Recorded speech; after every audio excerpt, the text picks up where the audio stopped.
Assalamualaikum warahmatullahi wabarakatuh. Selamat malam seluruh pengunjung yang ada di Batu Town Square Lipo Plaza Batu. Selamat bergabung dalam acara The Wedding Expo Millennial Jatim Times 2022 yang ada di lobi utama. Jadi yang sambil jalan-jalan, yang lagi kencan atau yang sedang merencanakan pernikahan, bisa banget mampir ke lobi utama untuk melihat-lihat. Di sini banyak sekali tenan-tenan dari wedding organizer, ada juga MUA dan lain-lain yang siap membantu merancang pernikahan impian Anda. Yang istimewa dalam acara The Wedding Expo Millennial Jatim Times 2022 kali ini adalah akan ada sesi talk show yang menghadirkan pembicara-pembicara pilihan terkait pernikahan. Ada dua pembicara yang nanti hadir dalam talk show berjudul Nikah Muda, Bahagia atau Bencana. Pembicara pertama adalah founder MAWWS Maos, Aquarina Karismasari, dan juga penulis buku Fiskardin Audi Novik. Untuk sebelum beliau berdua hadir ke panggung, akan saya bacakan dulu CV-nya masing-masing.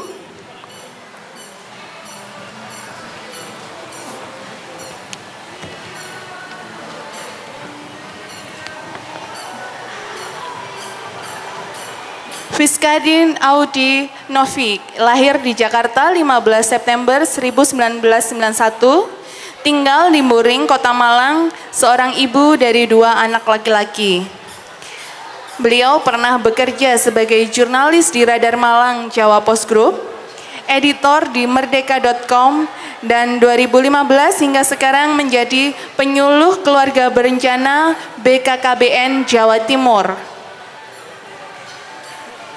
Mbak Fiska ini adalah alumnus S1 Ilmu Komunikasi Universitas Muhammadiyah Malang dan S2 Media dan Komunikasi Universitas Airlangga. Prestasi yang diperoleh, juara 1 Lomba Pembuatan Blog Jambore PKB Perwakilan BKKBN Jawa Timur, terbaik 3 Lomba Model Kie antara penyuluh KB Perwakilan BKKBN Jawa Timur 2019. Beliau juga sudah menerbitkan satu buku berjudul Nikah Muda, Bahagia atau Bencana, dan bisa ditemui di Instagram beliau, Mami Pedrosa.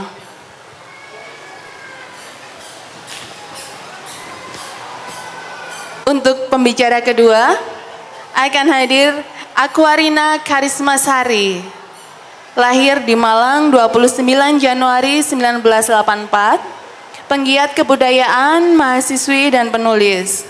Saat ini sedang menempuh S2 Ilmu Sosial Fakultas Ilmu Sosial dan Ilmu Politik Universitas Brawijaya. Pernah bekerja sebagai staf di International Multicultural Center Surabaya, penerjemah dan di penerbit Basa Basi Yogyakarta, novelis, dan esais. Tulisan-tulisan beliau juga bisa dilihat di website mawws.id dan juga bisa ditemui di Instagram @semakmawar. Aquarina merupakan founder dan presiden dari Malang Women's Writers Society sejak 9 Februari 2019. Cerpennya Mikhail pernah terbit di koran Jawa Pos dan Warna-Warna Langit di majalah Femina.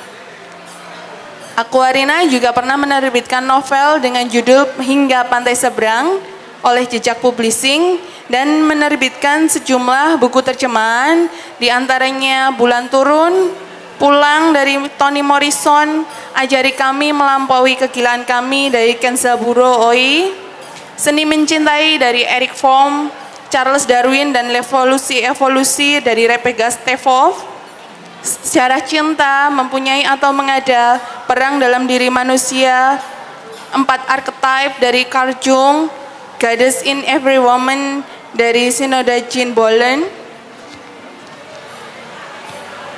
Kemudian juga pernah menghadiri sejumlah seminar dan forum sastra dan beberapa kajian dalam forum diskusi MAUS antara lain Narrative of Victimhood, 3 Gemini, 3 Zaman, 3 Ideal Wanita, Ibuisme Negara, kritik atas tesis Julia Suryakusuma, Why We Don't Need Feminism, Kebaya versus Jilbab, Mental Postkolonial, Nyai Dasima, Lepas dari Rahim Ibu, Kultus Ibu dan Patriarkat, Mencintai Sarinah, dan Mother of the State. Kami ucapkan juga terima kasih untuk seluruh yang sudah berpartisipasi dalam acara The Wedding Expo Millennial Jatim Times 2022 di Lipo Plaza Kota Batu, diantaranya dari BCA, Indomaret, Maron Valley, Divisi Event Equipment, Dinamika, DMS Sound, Randy MC Malang, AB Project, File WO, SM Decoration, Heda Decoration, Sound Soul of Nawak, Ines, Warung Kasemo, Look Up Modeling School, 3G by Griselda, Warung Tani, Aston Hotel, Lipo Plaza, CV Ogi Production Malang, dan Indonesia Craft Unique. Jadi nanti bagi para pengunjung yang ingin turut mendengarkan talk show dalam acara ini, akan ada goodie bag bagi penanya dan juga pengunjung yang beruntung. Sebelum acara dimulai, kami undang untuk ke panggung Mbak Aquarina dan Mbak Fiska. Tepuk tangan untuk ketiganya.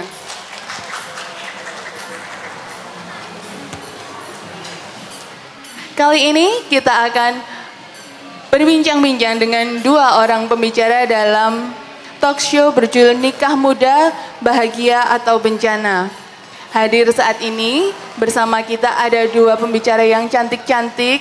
Selamat datang Mbak Fiska. Mbak Fiska ini adalah penulis buku dengan judul yang sama, yaitu Nikah Muda, Bahagia atau Bencana. Dan juga ada founder MAUS, Aquarina Karismasari.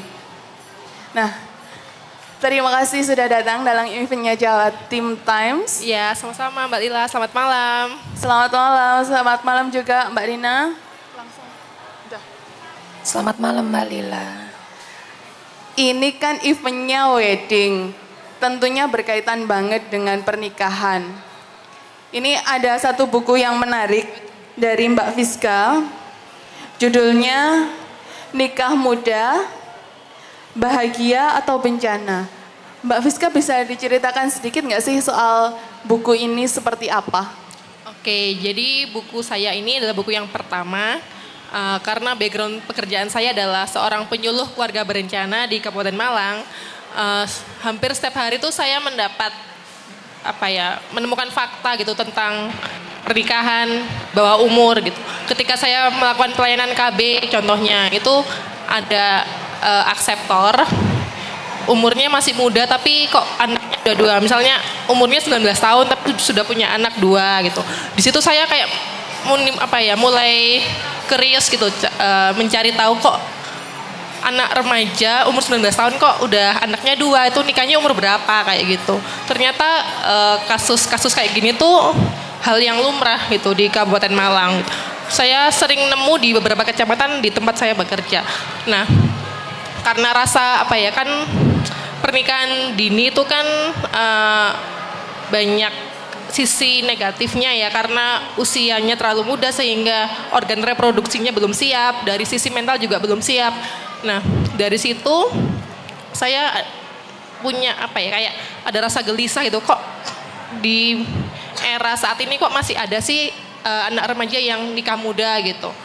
Dari situ saya ketemu berbagai macam remaja dan saya wawancara gitu ya. Kisah-kisahnya itu saya kumpulkan sehingga menjadi tulisan di buku saya itu.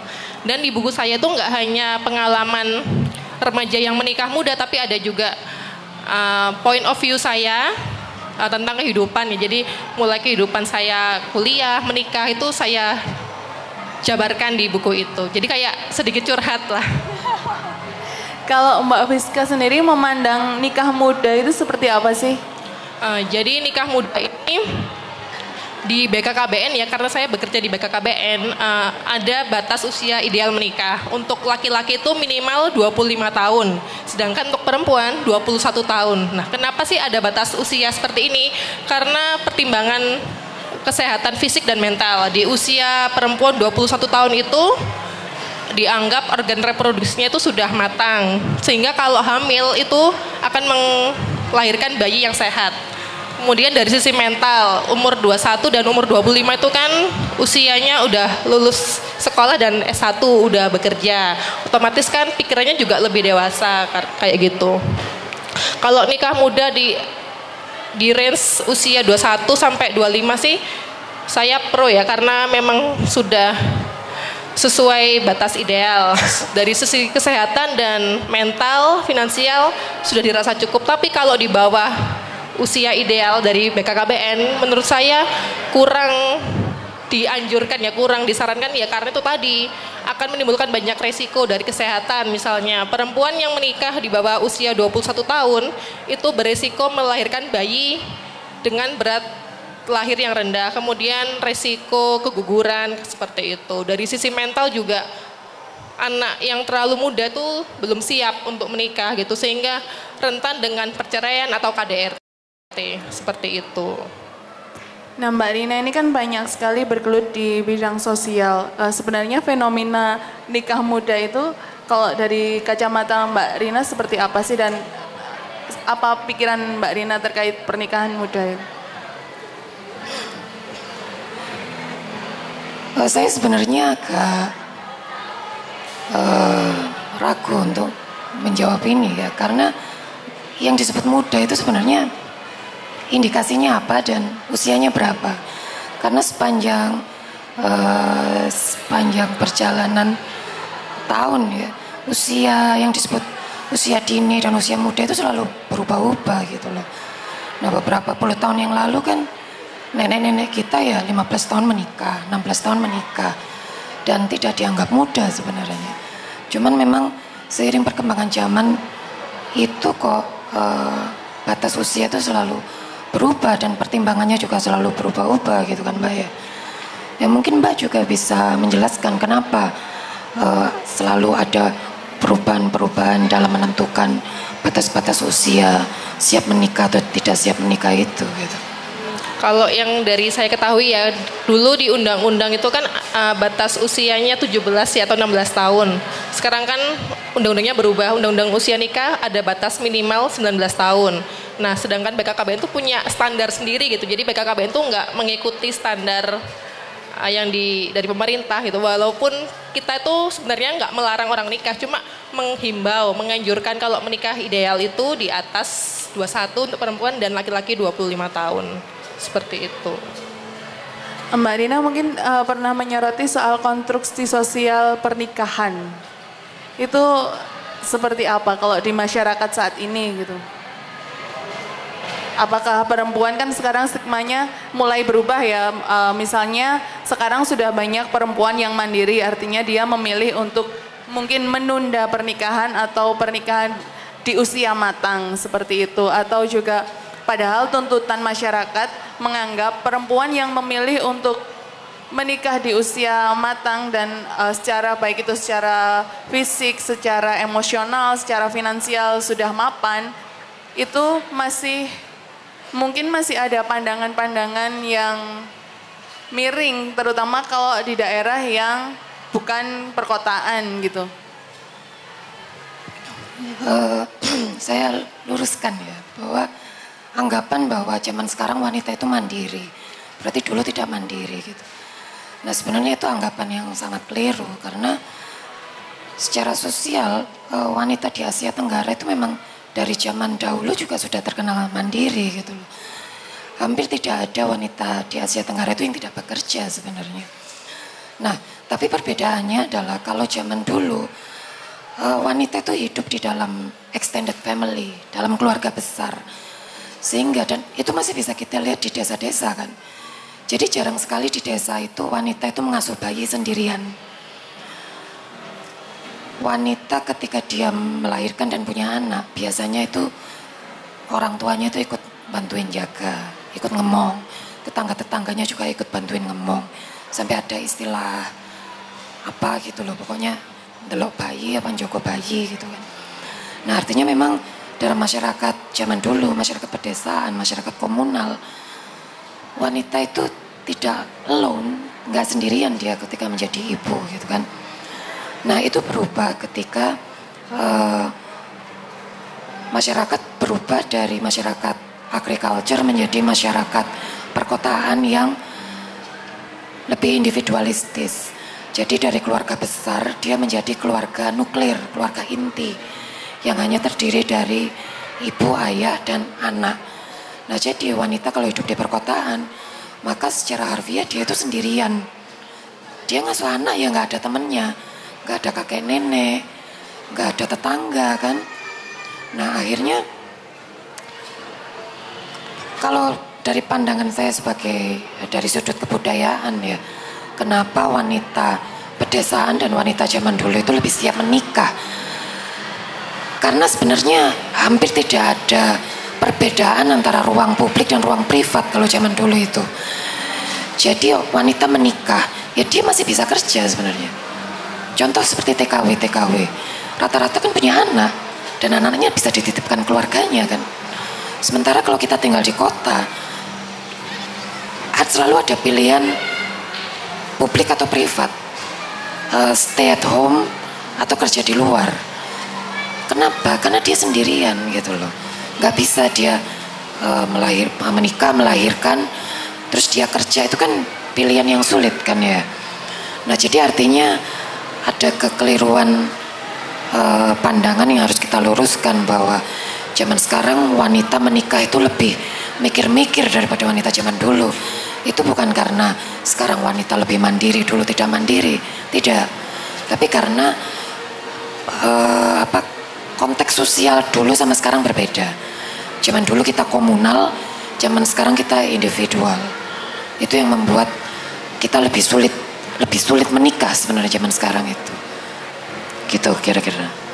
Iya itu mungkin juga terkait dengan ruang aman bagi anak juga ya. Karena kan mungkin bagi orang yang menikah salah satu konsekuensinya adalah jika itu dipilih adalah memiliki anak. Pada zaman dahulu kalau anak ditinggal ibunya bekerja, entah itu di ladang atau di pasar atau di pekerjaan-pekerjaan yang lain, anak itu terlindungi karena tetangganya ikut jagain, nenek kakeknya yang tinggal di dekat situ juga ikut jagain. Tapi sementara saat ini kehidupan di perkotaan itu relatif sendiri-sendiri, relatif individualis, sehingga saat anak akan ditinggal bekerja yang sementara ini biasanya pengasuhan diserahkan kepada ibu, maka ibulah yang harus memilih apakah dia akan menjadi perempuan yang bekerja atau ibu rumah tangga. Ini juga ada di bukunya Mbak Fiska. Mungkin bisa dijelaskan pandangannya Mbak Fiska. Oh iya, pandangan tentang stay at home mom dengan working mom ini sempat saya alami karena dulunya kan saya bekerja ya. Kemudian ketika hamil itu mengalami morning sickness, saya juga harus milih kerja atau di rumah. Kemudian saya memilih di rumah dulu karena dulu kan mungkin saya nikahnya juga masih muda ya, umur 21. Jadi pikirannya ya hitam putih gitu, kalau nggak A ya B gitu. Jadi langsung tanpa pikir panjang itu langsung resign. Nah kemudian ketika saya resign tuh awalnya ya seneng sih karena enak juga ya di rumah gitu, santai. Tapi lama-lama kayak kok gini ya, kayak aku tuh nggak dapet feel gitu. Maksudnya kayak aku kehilangan diriku gitu karena biasanya setiap hari ya kerja ketemu orang, terus tiba-tiba di rumah aja kayak dibilang jenuh ya normal ya kita karena terbiasa rutinitas yang dulu, kemudian sekarang hidupnya di rumah dengan anak gitu. Sempat dilema dan sempat menyalahkan diri juga gitu. Kemudian ketika bekerja pun ternyata yang saya rasakan tuh sama aja gitu. Saya juga sering nyalain diri sendiri, kok aku tega kerja ninggalin anak, kok kayak nggak ada benernya gitu perempuan kalau di rumah katanya nggak ngapa-ngapain, nggak bisa aktualisasi diri, tapi kalau kerja pun juga masih sering menyalahkan diri, kok meninggalkan anak gitu, anak dititipin, anak ditaruh di daycare gitu, kayak ada dilema gitu Mbak. Sampai sekarang kadang ngerasa gitu, cuma sekarang sih lebih berani ya, kayak ini hidupku gitu, aku setiap pilihan kan ada ada konsekuensinya ya. Ya aku memilih konsekuensi yang paling ringan, maksudnya yang risikonya itu paling kecil. Yang penting aku secara mental lebih sehat, kemudian suami support, ya udah itu pilihanku gitu. Enggak yang kalau dulu kan dikit-dikit kayak menyalahkan diri, kayak suka ikut denger omongan orang gitu. Oh, perempuan kalau kerja itu ibu yang tega gitu, mementingkan dirinya sendiri. Yang baik itu di rumah kayak gitu. Masih sering terpengaruh sama prinsip-prinsip yang seperti itu. Kalau sekarang ya aku memilih memilih jalan hidupku sendiri meskipun itu berbeda dan mungkin tidak sesuai dengan norma yang ada gitu.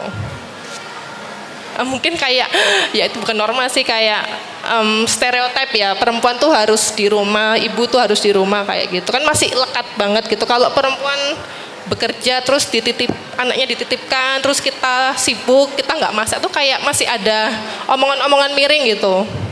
Sampai sekarang masih ada gitu sih Mbak Rina. Kalau Mbak Rina sendiri menanggapi hal itu gimana? Ya itu juga menarik sebenarnya, karena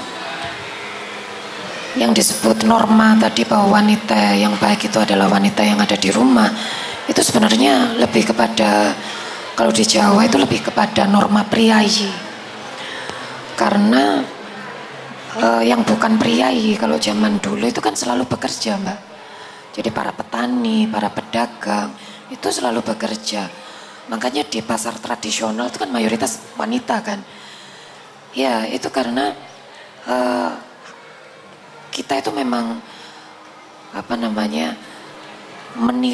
meniru kultur wanita kelas atas, yaitu kultur priayi itu tadi. Tetapi sebenarnya kultur priayi itu juga bukan asli dari Jawa, karena itu sangat dipengaruhi kultur Eropa. Nah kalau kita membaca lebih serius di buku sejarah perempuan Indonesia ya, kultur priayi itu sebenarnya juga bahwa wanita yang baik adalah wanita yang ada di rumah. Itu sebenarnya juga konsekuensi dari norma atau moralitas monogami. Nah monogami itu yang sebenarnya membentuk keluarga kecil, ayah, ibu dan anak kan. Nah ketika moralitas monogami itu dibawa ke Jawa pada waktu itu yang mengadopsi adalah wanita-wanita priayi, wanita-wanita kelas atas. Karena wanita common people atau wanita kelas bawah itu mereka jarang sekali hidup dalam keluarga kecil. Rata-rata keluarga besar kan, seperti di desa-desa itu. Jadi satu rumah diisi kakek nenek, suami istri, anak, sepupu, bude, pade gitu kan. Satu kompleks itu keluarga besar. Nah jadi artinya dalam keluarga yang extended seperti itu, kebanyakan wanita bekerja di ladang atau di sawah atau di pasar gitu kan. Nah artinya kenapa ya kita kok rata-rata sekarang mengikuti norma-norma priayi itu gitu loh. Jadi saya punya cerita, saya itu lahir dari keluarga yang sangat besar kalau bisa dibilang seperti itu. Mbah buyut saya itu istrinya 3. Saya ini cicit pertama dari istri yang terakhir gitu. Nenek saya itu saudaranya 9. Kalau nenek saya anaknya cuma 2 sih, meskipun waktu itu belum KB, tapi nenek saya waktu itu sudah melakukan pembatasan mandiri. Cuma ya itu kalau pas lebaran kumpul itu ya bener-bener kayak hajatan gitu ya, saking besarnya keluarga dari kakek buyut saya itu.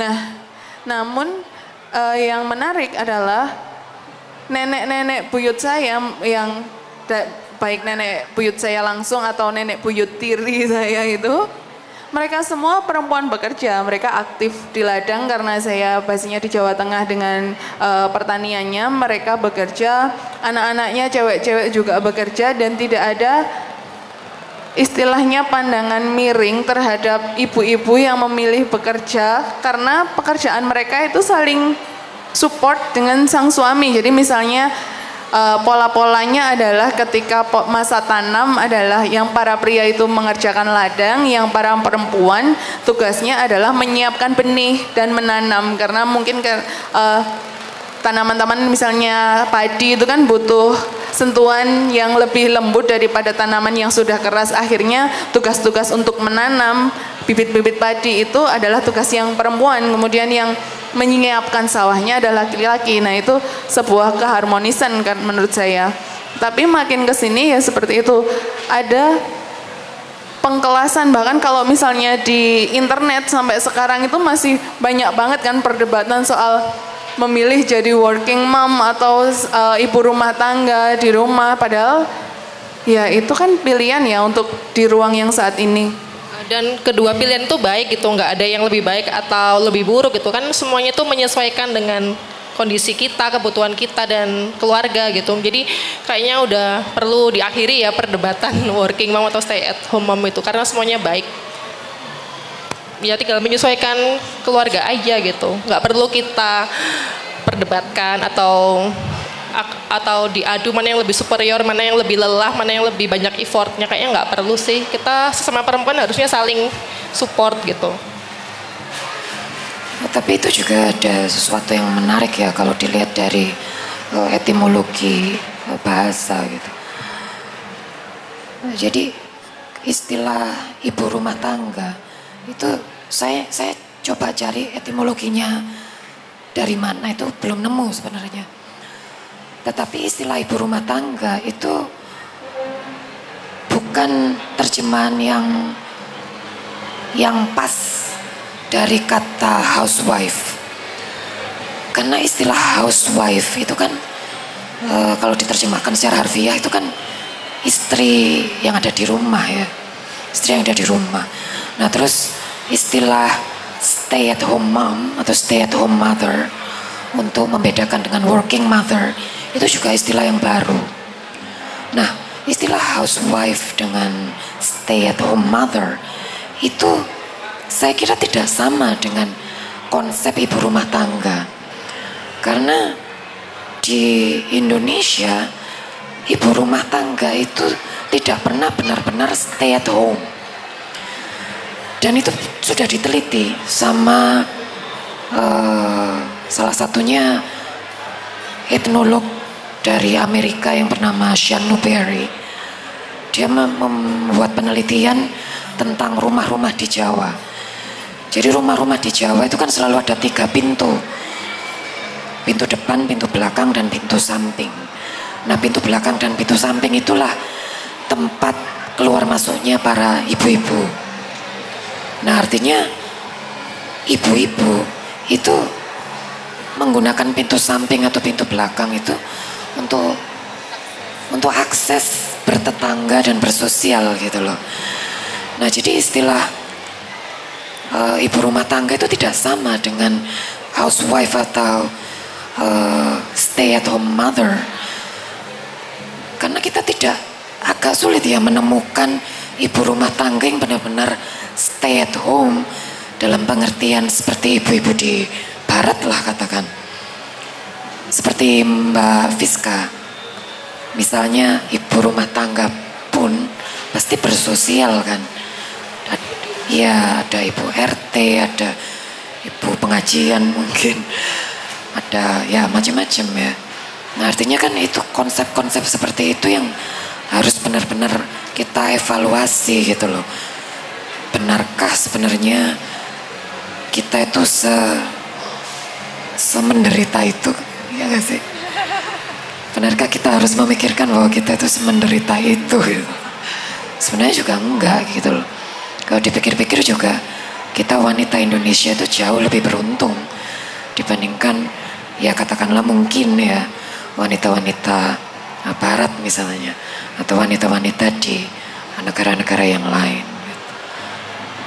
Sebenarnya yang menarik dari kultur masyarakat di Asia, mungkin secara spesifik di Jawa tempat saya tinggal adalah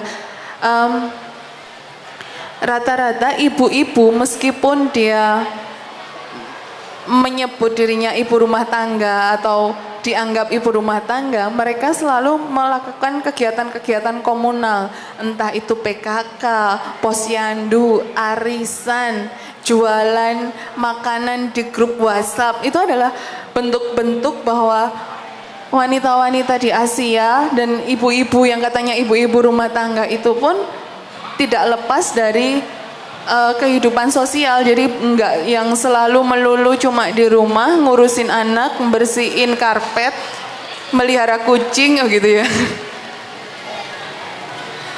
Ya bahkan menarik ya, karena ciri khas dari ibu-ibu Indonesia itu adalah mereka sangat mudah untuk berkomunal gitu loh. Misalnya ibu-ibu yang antar anaknya ke PAUD atau ke TK itu langsung ada grup gitu kan ya. Langsung ada grup, langsung kayak jilbab podo kabeh ngono kan. Atau saya pernah nganter ibu saya daftar umroh itu juga rata-rata kok kumpulannya ibu-ibu gitu loh. Bukan kumpulan bapak-bapak malah kan. Terus ibu-ibu pengajian, ibu-ibu pensiunan itu kan malah jarang bapak-bapaknya gitu kan. Nah artinya ya memang ibu-ibu rumah tangga itu tidak sama dengan housewife dalam pengertian barat gitu. Nah, apakah ini nanti kembali lagi ya ke pembahasannya soal pernikahan. Nah, saat ini kan juga banyak yang dengan maraknya media sosial, banyak juga orang yang ketakutan buat menikah gitu. Karena entah itu ada yang biasanya muncul di media sosial kan biasanya yang buruk-buruknya gitu ya, yang adanya KDRT, kemudian mungkin banyaknya juga kasus perceraian yang kalau di Kabupaten Malang katanya sebulan sampai sekitar 8 ribuan kasus perceraian gitu. Kalau Mbak Fiska melihat ini seperti apa sih? Maksudnya untuk apa yang dibutuhkan untuk menyiapkan sebuah pernikahan itu sehingga nggak perlu takut juga, tapi juga nggak perlu buru-buru banget gitu. Dari pengalaman dan materi yang pernah saya dapatkan ya soal persiapan pernikahan itu, yang penting disiapkan lebih ke mental ya. Karena kalau kita ngomongin pernikahan, kebanyakan dari pengalaman saya ya, ada temen nikah yang ditanyain, kamu pakai mua siapa, pakai dekornya siapa, cateringnya di mana. Jarang yang tanya, persiapanmu gimana, kamu nanti tinggal di mana, terus kemudian udah nyiapin apa, kayak udah cocok kah sama suami atau gimana. Kayak persiapan mental lebih ke udah punya visi misi keluarga itu kayak jarang banget dibahas gitu, karena mungkin dianggap masih tabu atau bisa dibilang udahlah nanti aja pas nikah diomongin sama suami. Padahal justru sebelum menikah itu kita harus punya visi misi keluarga ya, nggak harus yang berat-berat banget. Misalnya kita punya komitmen sama suami kayak gimana sih, terus nilai-nilai yang kita pegang sama suami itu kayak apa, kemudian finansial, adanya keterbukaan. Misalnya si suami adalah sandwich generation itu, si istri tahu nggak gitu.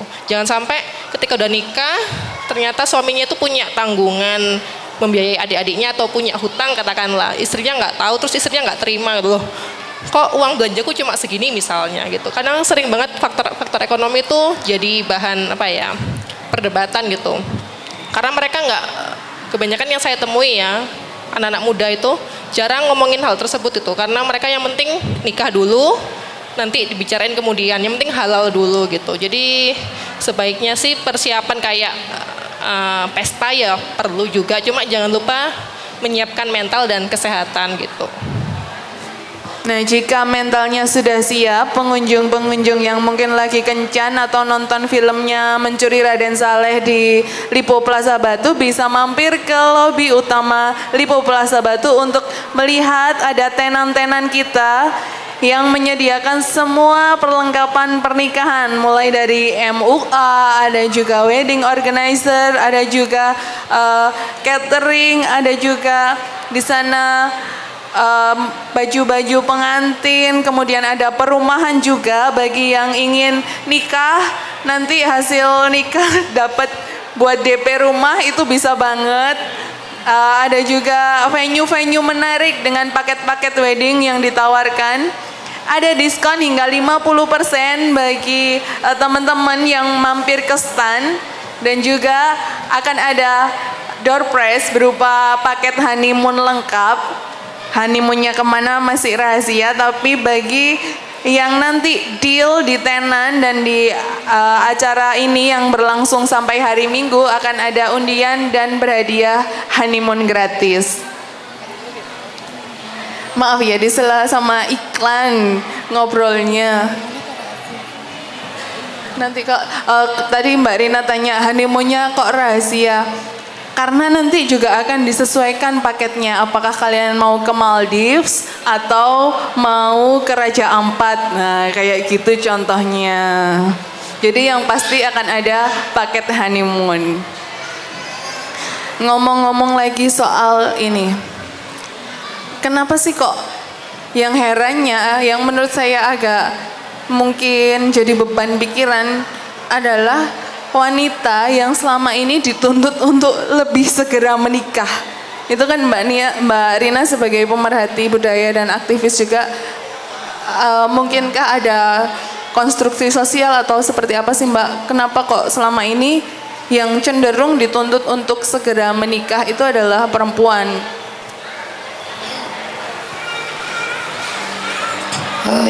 Memang jawabannya sangat dalam.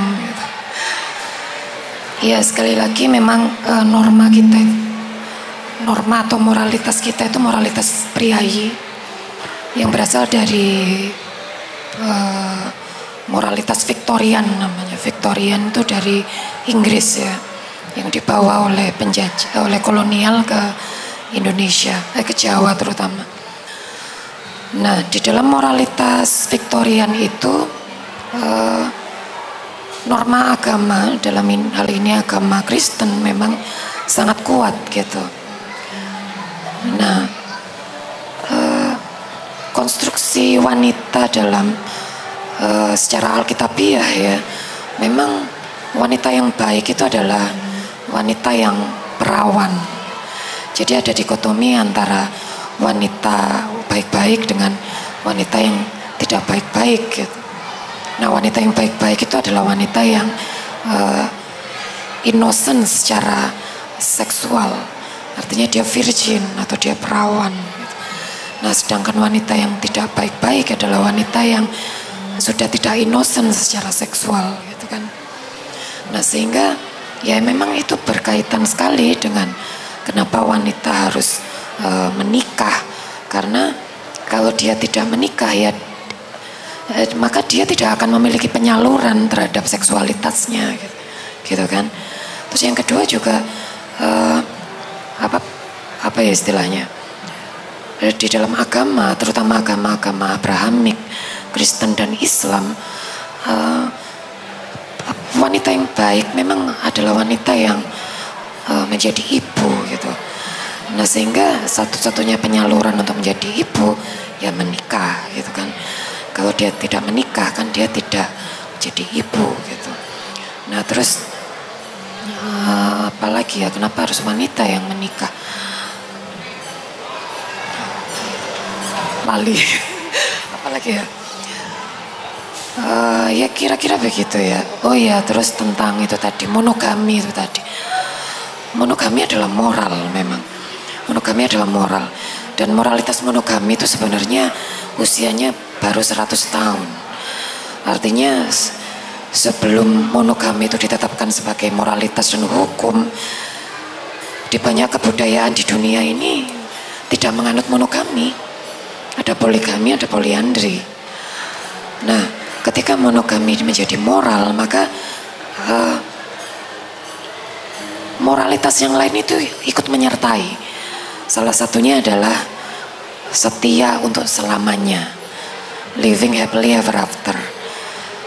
Pasangan ideal adalah pasangan yang satu untuk selamanya, seperti di film-film Disney gitu kan. Dan aku pikir and they live happily ever after itu hanya di film Disney. Di dongeng-dongeng yang asli itu nggak ono living happily ever after sebagai ending dongeng itu kan nggak ada gitu. Nah, moralitas living happily ever after itu adalah konsekuensi dari moral monogami itu tadi gitu loh. Nah, itu yang membuat kita terkonstruksi berpikir bahwa nikah itu yo satu untuk selamanya gitu. Padahal sepanjang sejarah gak ono satu untuk selamanya itu, ya kan? Di banyak dongeng, di banyak kisah-kisah sejarah, ya gak ada wong pasangan siji, ya gak sih? Di pewayangan gak ada, di kisah-kisah Yunani tidak ada, di gak ono, ya gak? Ayo ada gak? Jarang sekali kan? Baik itu di Asia maupun di Barat tidak ada monogami itu. Iya, selain soal itu juga sekarang itu yang lagi banyak dibahas itu soal child free ya Mbak Fiska ya. Kemarin itu kan sempat trending di Twitter, ada beberapa selebgram yang dia memilih untuk tidak memiliki anak atau child free. Kalau menurut Mbak Fiska gimana sih itu? Oh ya, memang sempat rame ada influencer kita kayak Gita Savitri itu kan yang speak up ya. Dia memutuskan untuk child free dan banyak komentar ya, karena Gita Savitri ini kan orang pinter ya, perempuan cewek pinter, suaminya juga pinter. Itu kan kadang netizen tuh membayangkan, Gita Savitri sama Paul bakal punya bibit unggul nih gitu kalau mereka punya anak. Tapi kembali lagi ya, child free itu kan suatu keputusan ya, suami istri pasti ketika mereka menikah kan punya anak kan tentunya kesepakatan berdua ya, nggak mungkin bukan nggak bilang nggak mungkin, kadang ada juga sih yang masih dipaksa harus punya anak segini gitu. Kalau orang sudah memutuskan child free berarti mereka sudah mempertimbangkan dengan matang-matang baik dari pihak suami dan istri, dan sudah yakin dengan konsekuensinya. Kalau child free di Indonesia itu kan masih dianggap tabu, kayak melanggar apa ya, melanggar norma ya, melanggar juga sih hal-hal yang umum ada. Yang melanggar yang tadi Mbak Rina sebutkan ya, kayak nggak umum gitu kan. Kalau di Indonesia kan kalau nggak umum kan pasti dianggap aneh gitu. Kok bisa sih orang child free itu melanggar norma agama katakanlah, padahal di agama tertentu kan dianjurkan punya anak gitu. Kalau pendapat saya pribadi sih itu hak masing-masing ya, kita nggak bisa ngejudge pilihan orang lain itu salah, karena pasti mereka sudah mempertimbangkan matang-matang dan sudah tahu konsekuensinya. Kalau misalnya dia child free, nanti dia kebanyakan yang child free itu udah mikir itu, oh nanti kalau saya sudah tua saya akan ke panti jompo. Nah kalau di Jawa kebanyakan kan mesti gini ya, punya anak biar masa tua tuh ada yang ngurus gitu. Kebanyakan jadi investasi. Iya, jadi investasi kayak gitu. Nah dari child free ini saya juga belajar sih kayak oh iya sih, anak itu bukan investasi gitu. Di masa tua ya tanggung jawab ya kita sendiri gitu. Kita nggak bisa menggantungkan hidup kita ke anak ya. Nggak tahu lagi sih kedepannya ya, semoga enggak sih gitu.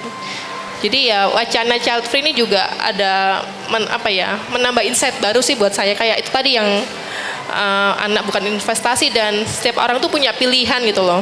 Dan pilihan orang lain tuh tidak ada yang salah atau benar ya, jadi nggak hitam putih gitu. Semua kembali ke individunya masing-masing, kesepakatan suami dan istri kayak gitu.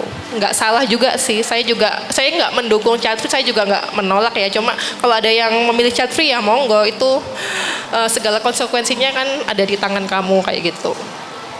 Nah, untuk closing statement nih tentang pernikahan dari Mbak Rina dulu. Ini, nikah muda bahagia atau bencana? Kalau dari secara biologis atau fisik ya, mungkin Mbak Fiska lebih paham ya. Cuman karena saya belajar psikologi juga, psikologi analitisnya Jung, saya pro dengan Jung dan pengalaman juga. Nah, jadi pengalaman saya adalah secara psikis itu muda itu nggak bisa ditentukan oleh usia biologis gitu loh. Ada kalanya seseorang anak, bukan anak sih, seseorang yang berusia 20 tahun atau mungkin 17 tahun, dia secara psikologis tuh matang, dia matang. Tapi ada juga orang itu sampai umur 40 ya, ayo gak matang-matang ya, ya kayak anak kecil gitu kan. Nah artinya, dan menikah itu juga bukan, ya ada beberapa orang menikah tapi dia tidak menjadi dewasa, itu juga ada. Nah kalau istilah Jung kan, orang yang tidak dewasa itu adalah orang yang tidak bisa keluar dari fase narsisisme. Jadi ada orang tuh yang sampai dewasa pun dia tetap narsisis, sampai punya anak pun dia tetap menjadi orang tua yang narsisistik. Nah salah satunya misalnya kayak orang tua yang menuntut anaknya untuk apa istilahnya, menuntut merawatnya prestasi, terus merawat dia satu, istilahnya menjerat anaknya. Itu sebenarnya tanda-tanda orang tua yang narsisistik, karena dia tidak bisa let go gitu loh, tidak bisa melepaskan anaknya gitu kan. Nah artinya menikah muda, bahagia atau bencana itu ya tergantung kedewasaan psikis masing-masing sih, aku percayanya seperti itu.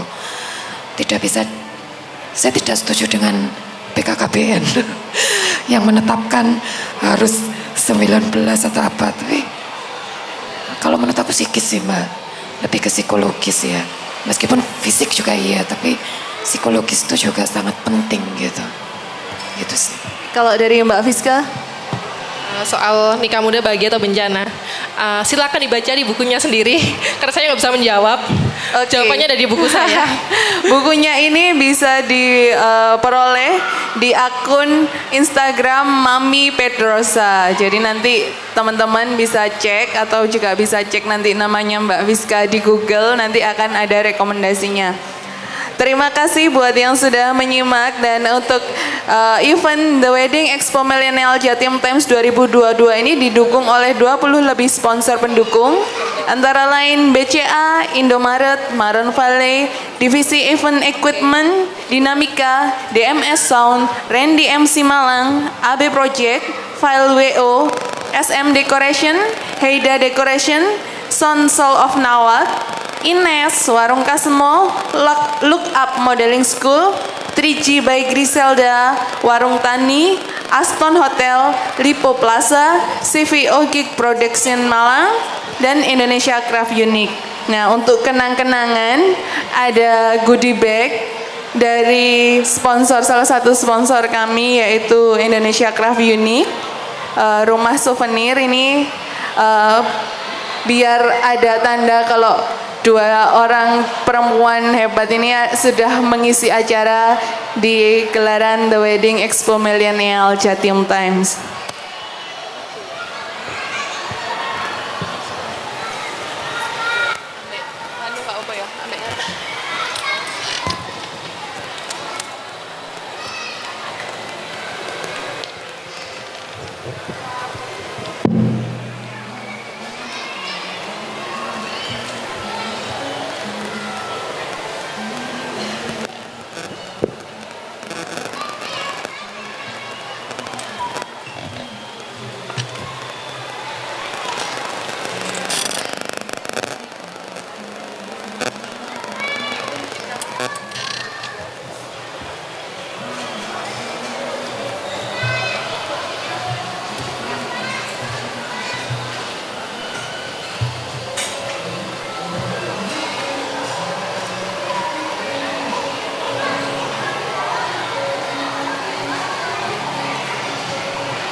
Terima kasih Mbak Fiska dan Mbak Rina.